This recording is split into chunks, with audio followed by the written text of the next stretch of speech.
5 sur 5. Magnifique. Salut les fraudes, j'espère que vous allez bien. On se retrouve pour une nouvelle vidéo.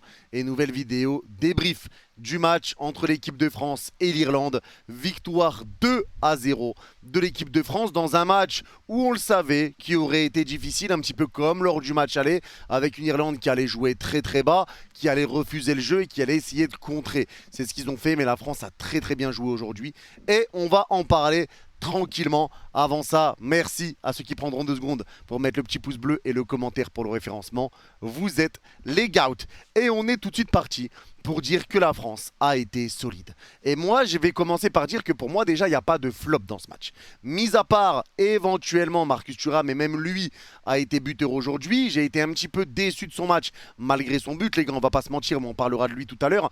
Mais en tout cas, pour moi, il n'y a pas réellement de flop dans ce match. L'équipe a joué ensemble, l'équipe a été cohérente, l'équipe a tenté de combiner. Et ils ont essayé de trouver des solutions ensemble. Et ça, c'était déjà un point fort. Ça pressait tous ensemble. L'équipe a un collectif qui est vraiment bien huilé et qui fonctionne bien entre eux. Donc collectivement, la France est solide. Maintenant, il faut aussi rappeler qu'à l'heure où on parle, la France est leader du groupe avec 5 matchs, 5 victoires, 11 buts marqués, 0 encaissé. 5 matchs, 0 but pris par l'équipe de France. Il me semble que depuis qu'Mbappé est capitaine, du coup, il a joué 5 matchs, 5 fois, il a remporté la victoire. C'est le meilleur départ d'un nouveau capitaine de l'équipe de France depuis Marcel Desailly. C'est quand même impressionnant. C'est quand même impressionnant et il faut le dire aujourd'hui, là, les matchs que sont en train de faire l'équipe de France, il n'y a pas de pression, il n'y a pas de doute, ils ne sont pas mis en danger. La France est au-dessus, la France est au-dessus, la France joue, ils ont levé le pied un petit peu en deuxième mi-temps, ils ont joué à la baballe histoire de faire passer le temps, mais la France c'est au-dessus et tu le ressens vraiment clairement. La France aurait pu en mettre bien plus aujourd'hui, il y a eu des occasions pour en mettre bien plus et on aurait aimé qu'il y en ait plus. Mais en tout cas, la France a joué tranquillement. C'est pour moi, c'était même pas à fond. C'était même pas à fond et on l'a vu aujourd'hui. Ils ont encore une fois fait mal. 5 victoires en 5 matchs et tout ça, c'est pas anodin, mais tant mieux. En tout cas, on arrivera déjà prêt pour l'Euro en espérant que la France aille au bout. Mais en tout cas, pour l'instant, vraiment, c'est des très bonnes performances que nous sortent l'équipe de France. On va commencer par Mike Maignan. Et Mike Maignan qui a eu une première mi-temps tranquille, pas d'arrêt à faire. Il a fait son match jusqu'au moment où en deuxième mi-temps, il y a eu quelques opportunités pour l'Irlande. Et encore une fois, il permet à la France de ne pas encaisser de but. Il me semble qu'il fait 2 très belles parades sur 2 têtes en plus. Il a fait 2 très belles parades. Maignan qui a permis encore une fois d'encaisser 0 but dans ce match. Voilà, il a fait 1-2 parades, mais voilà, il a pas eu énormément de travail aujourd'hui. Mais en tout cas, ce qu'il a eu à faire, il l'a bien fait. Il est resté concentré pendant tout le match. Donc, bravo à Mike Maignan pour son match. Je vais parler d'Olivier Giroud tout de suite et on va lui souhaiter bon rétablissement les gars. Il est sorti blessé en début de match. J'espère que sa blessure sera pas trop longue. Dites-moi en commentaire si quelqu'un est au courant ou pas. Mais en tout cas, j'espère que la blessure d'Olivier Giroud ne sera pas très très longue. On lui souhaite un bon rétablissement. On lui souhaite de revenir vite avec les Bleus, vite avec l'AC Milan. Je ne sais pas quelle durée ça va être, mais en tout cas, il avait vraiment tiré une tête déçue, une tête avec limite des larmes, avec sa tête bloquée dans son t-shirt. Donc j'espère vraiment que pour lui, c'est pas grave et que ça ira et qu'il pourra revenir très très vite sur les terrains. Derrière, la défense avec Jules Koundé. Alors Jules Koundé qui continue de jouer à droite.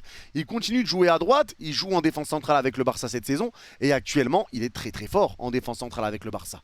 Il fait un début de saison qui est monstrueux. Et ceux qui ne regardent pas le Barça jouer, je vous le dis, le début de saison de Koundé est exceptionnel au poste de défenseur central. Il fait vraiment une top performance à chaque match. Vraiment très très fort Koundé, mais là il est pris à droite. Même Didier Deschamps l'a dit, quand Koundé est convoqué avec Pavard, c'est pour jouer à droite et ils le savent. Donc là Koundé a joué à droite. Maintenant moi je suis pas très très fan de Koundé latéral droit, même si avec le Barça c'était pas mauvais, avec la France j'avais un petit peu plus de mal. Mais aujourd'hui, je trouve que ça a été. Je trouve que ça a été. Est-ce que c'est lié au fait que il a joué avec Dembélé plus haut et il connaît forcément Ousmane Dembélé. Ils ont joué ensemble pendant plus d'une saison avec le Barça. Donc forcément, il connaît Dembélé, il se connaît sur ce couloir-là. Il a joué à droite à Barcelone, Dembélé jouait ailier droit. Donc forcément, ils se connaissent. Donc il y a peut-être des automatismes qu'ils ont et qui peuvent ramener en club. Mais en tout cas, ça a été solide aujourd'hui, moi je trouve, de la part de Jules Koundé. Ça n'a pas été exceptionnel, hein, mais il a fait son match, le petit Jules Koundé. Maintenant, pour le poste de latéral droit, ça va être la question de savoir qui vous voulez mettre à la place. Hein. Parce qu'il y aura Benjamin Pavard, il y aura Jules Koundé et il y aura Klose. Maintenant, pour moi, Koundé ne sera jamais exceptionnel à ce poste-là de latéral droit. C'est pas son poste, hein. Il est vraiment meilleur en défense centrale. Mais à voir. Qui sera utilisé sur le côté droit, peut-être même Mukele quand il reviendra de blessure, on ne sait pas. Mais c'est vrai que le poste de latéral droit, pour moi, c'est le poste où on a le plus de mal en équipe de France. La défense centrale avec Hernandez et le bon vieux Upamecano, pour moi, les deux ont été très solides. Upamecano a fait un vrai bon match. Ils n'ont pas beaucoup subi, les deux défenseurs. Ils n'ont pas beaucoup subi. Ils ont réussi à revenir couvrir la défense avant de subir des occasions. Ce qu'ils avaient à faire, ils l'ont bien fait. Ils n'ont pas réellement subi, mais ce qu'ils avaient à faire, ils l'ont bien fait. Lucas Hernandez a donné pas mal de consignes à Théo. Il a essayé de jouer vers l'avant. Upamecano a été dans pas mal de récupérations. Il faisait des fautes intelligentes au milieu de terrain. La défense centrale, pour moi, ça a été très fort. Et on est bien en défense centrale, clairement, avec Saliba, maintenant les Konaté et j'en passe. Même Koundé qui peut être en défense centrale. Les défenseurs centraux, on est très bien en équipe de France et ce match-là a été bon. Et Théo Hernandez, je l'ai trouvé très bon aujourd'hui. Très bon. Il a fait des bonnes accélérations, des bons appels de balles, des bons dribbles, des bonnes passes, des bons centres. Il a été vraiment dans pas mal de bons coups, Théo Hernandez. Il a vraiment été très solide aujourd'hui et ça fait plaisir à voir. Mais vraiment bon match de Théo Hernandez. Offensivement, surtout, il a vraiment été très bon. Défensivement, Lucas Hernandez, je lui donnais quelques consignes, on le voyait de temps en temps. Mais en tout cas, bon match de Théo Hernandez, il faut le dire. Et c'est la preuve que les deux Hernandez, quand ils sont ensemble, bah, ils peuvent jouer ensemble avec Lucas en défense centrale et Théo à gauche. Mais en tout cas, bon match de la part de Théo Hernandez aujourd'hui. Le milieu de terrain avec Griezmann, Rabiot, Tchouaméni. On va commencer par Tchouaméni. Et j'ai pas les mots. J'ai pas les mots pour ce joueur qui est exceptionnel. Tchouaméni a fait un match monstrueux. Déjà, il met un but qui est sensationnel. Il est dans ma story Instagram, hein, si jamais ceux qui l'ont pas vu, les mirés parisiens, mais il a mis un but sensationnel, plat du pied droit, entrée au 20-25 mètres, au petit filet opposé, magnifique but d'Aurélien Tchouaméni, sans contrôle sur une passe d'Mbappé. Il a été incroyable et en plus dans les récupérations, dans les replis défensifs, il a récupéré je ne sais combien de ballons. Il a été vraiment solide, Aurélien Tchouaméni, et on ne se rend pas compte à quel point ce joueur est en train de rentrer dans une nouvelle dimension. Mais quel joueur! Mais quel joueur! Et moi, j'ai pas les mots et je suis dégoûté de ne pas l'avoir récupéré au PSG, qu'il ait préféré aller au Real Madrid. Et là, le milieu de terrain du Real Madrid, on se rend compte à quel point ça va être fort. Mais Tchouaméni, mais quel joueur! Et il le prouve à chaque fois qu'il joue sur le terrain. Il peut passer des fois à côté de son match. C'est très rare. Mais aujourd'hui, Tchouaméni, buteur, récupération, les passes, tout a été propre. Tout a été propre de son côté et bravo Aurélien parce que vraiment son match a été incroyable. Derrière pour Rabiot et Antoine Griezmann, les deux ont été bons les gars. Griezmann revenait pas mal en retrait pour essayer de ressortir proprement les ballons pour qu'on puisse commencer à placer notre offensive. Mais vraiment Griezmann, je trouve qu'il n'a pas énormément apporté offensivement au début en première mi-temps du match. En deuxième mi-temps c'est autre chose. Le deuxième but vient de lui hein, avec un bon 1-2, la passe latérale pour Théo si je dis pas de bêtises. Et derrière le centre pour Mbappé qui est dévié. Marcus Thuram la pousse au fond. Donc vraiment, pour moi, Griezmann a encore une fois fait son match. Il n'a pas été exceptionnel, ça n'a pas été le plus beau des Griezmann, mais voilà, je trouve qu'il a beaucoup décroché. Il a fait pas mal de récupération de balles, pas mal d'efforts défensifs. Il s'est sacrifié un petit peu offensivement pour venir justement lancer les ballons hein, devant la défense, les lancer pour les offensifs français. Donc je trouve que Griezmann a fait qu'elle a un petit rôle de sacrifice. Adrien Rabiot, c'était un petit peu pareil que Griezmann. Hein. Il décrochait pas mal, récupération de balles, il essayait de ressortir proprement. Mais en tout cas, on les voyait très peu dans les créations d'occasion, sauf quand le jeu était vraiment posé. Là, il y avait Rabiot, Griezmann qui avait peut-être des angles de frappe et à ces moments-là, ils pouvaient écarter, soit frapper, soit écarter encore. Mais en tout cas, les deux ont été bons, que ce soit Rabiot ou Griezmann, les deux ont été solides. Encore une fois, derrière Dembélé. Dembélé sur le côté droit, et là pensez au défenseur gauche irlandais qui a dû défendre sur Dembélé et juste après sur Kingsley Coman. Ça c'était quand même vraiment atroce. Mais mais Ousmane Dembélé pardon, aujourd'hui pour moi il a tout fait. Ça manquait peut-être d'un but etc. Mais pour moi il a vraiment tout fait. Il a ramené de la profondeur, il a créé des occasions, il a ramené du danger, il a tenté des tirs qui auraient pu être au fond ou pas, mais qui ont été beaucoup déviés. Il a ramené un gros pressing. Pour moi, Dembélé a fait son match. Il a fait vraiment un bon match. Il s'est beaucoup donné. Il a essayé de faire marquer les autres. Il a été solide. Vraiment, Dembélé a fait son match. Ça aurait pu être mieux s'il avait marqué un but ou autre. Mais en tout cas, il a fait son match. Le problème, encore une fois, c'est qu'il n'a pas staté. Mais en tout cas, pour moi, ça a été vraiment solide. L'entrée de Coman derrière, ça perd pas en niveau. Donc vraiment très beau match. Bravo Ousmane Dembélé, pour moi il a vraiment fait un bon match. Et derrière Kylian Mbappé, alors il y en a qui disent que Kylian Mbappé a fait un mauvais match, etc.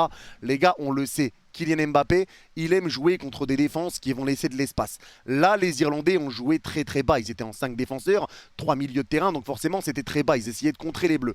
Donc Mbappé n'avait pas énormément d'espace. Et ce qu'il devait faire, c'était beaucoup décrocher au milieu de terrain. Mais moi, je trouve qu'il ne s'est pas agacé. Je trouve que même si en deuxième mi-temps, il y a eu pas mal de passes ratées devant le but, etc., pour moi, je trouve qu'il ne s'est pas agacé. Il a eu une grosse occasion aussi où il a raté le ballon, mais il est resté calme. Il a essayé de travailler, il a joué en passe, il a tenté de faire des passes même à Marcus Thuram, mais sa passe était un peu trop longue. On sait que ce n'est pas sa plus grande qualité à Mbappé, mais moi, je l'ai trouvé plutôt calme, je l'ai trouvé joueur, avec l'envie de jouer, qui n'était pas là pour prendre toute la lumière. Il a fait son rôle de capitaine. Et sur le terrain, il n'a pas été mauvais. Il a quand même réussi à conserver des ballons, à en récupérer avec un bon pressing, à mettre des bons ballons et à attirer l'attention sur lui et à donner des bons ballons. Il a quand même ramené des occasions, des situations.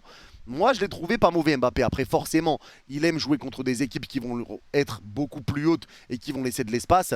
Mais là, je trouve que Mbappé n'a pas été mauvais. Ça n'a pas été le plus grand Mbappé, mais je trouve qu'il n'a pas été mauvais. Pour moi, c'est pas un mauvais match de Kylian Mbappé. Au contraire, j'ai vraiment trouvé Mbappé plutôt joueur avec son équipe et vraiment pas aigri ou autre, ce qui aurait pu être le cas par le passé. Là, il l'a vraiment pas été. Il est vraiment resté calme et il a essayé de faire jouer les autres quoi qu'il arrive. Du début à la fin, il a joué pour l'équipe et pour moi, c'est bien. C'est un bon match de la part de Kylian Mbappé. Et derrière, Marcus Thuram. Alors, Marcus Thuram a marqué un but. Là, je veux bien. Maintenant, ça a été un numéro 9. Il n'a pas eu énormément de situations à jouer dans le jeu. Il n'est pas beaucoup venu jouer dans le jeu, sauf sur les dégagements des Bleus. Au milieu de terrain, il essayait de dévier les ballons, etc. Mais pour moi, Marcus Thuram, malgré son but, j'ai pas vraiment aimé son match. J'ai pas vraiment aimé son match parce qu'il a eu des situations. Il en a eu notamment 3 têtes, dont une tête aussi en fin de match qui rate totalement. Elle touche le sol et elle passe au-dessus de la cage de Bazounou derrière. Marcus Thuram, j'ai pas vraiment été fan. Alors là, ça va être personnel, même s'il a marqué son but, etc. Je trouve que ça a été compliqué pour lui. Alors est-ce que c'est ce rôle de buteur? Est-ce que c'est rentrer dans un match où l'équipe est forcément très très basse? Après, il s'est créé des occasions. Et se créer des occasions, c'est quand même très très fort et il faut le faire. Bien évidemment, il faut se les créer, les occasions. C'est pas tout le monde qui va réussir à se les créer. Mais voilà, je trouve que ça a quand même pas mal bégayé devant le but, pas mal de passes ratées et surtout des occasions qu'il a enlevées. Le centre de Théo Hernandez pour Koundé au point de pénalty, il l'enlève alors qu'il est mal placé, il le touche du bout du pied, ça l'enlève à Koundé qui est seul pour frapper. Il y a eu pas mal de situations comme ça où pour moi que Marcus Thuram ça a été un peu compliqué, mais voilà, en tout cas il a mis son but, je pense que ça va lui faire du bien. Là l'équipe était forcément très très basse, donc peut-être que c'est lié à ça. Il s'est créé des occasions, il y a eu du bon, il y a eu du moins bon côté Marcus Thuram. Clairement, il y a eu du bon et du moins bon, mais en tout cas, dans la création de jeu, on n'a pas énormément vu le petit Marcus. En tout cas, bravo à lui pour son but. Je pense que ça va lui faire plaisir, ça va faire plaisir à son père.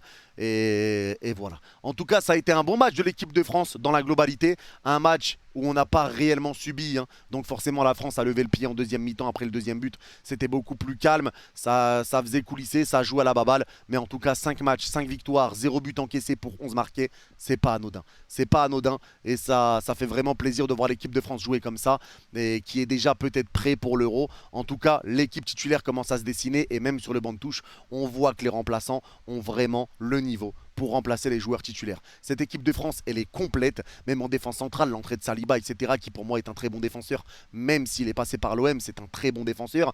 L'équipe est complète, les Kingsley Coman et les Kolo Muani qu'on n'a pas vu. J'aurais aimé voir Kolo Muani jouer avec Mbappé et Ousmane Dembélé au Parc des Princes en plus, mais bon, ça n'a pas été le cas, c'est dommage. On les verra sûrement à un autre moment, dans tous les cas on les verra avec le Paris Saint-Germain. Vaut mieux attendre. Plus c'est long, plus c'est bon, on va dire.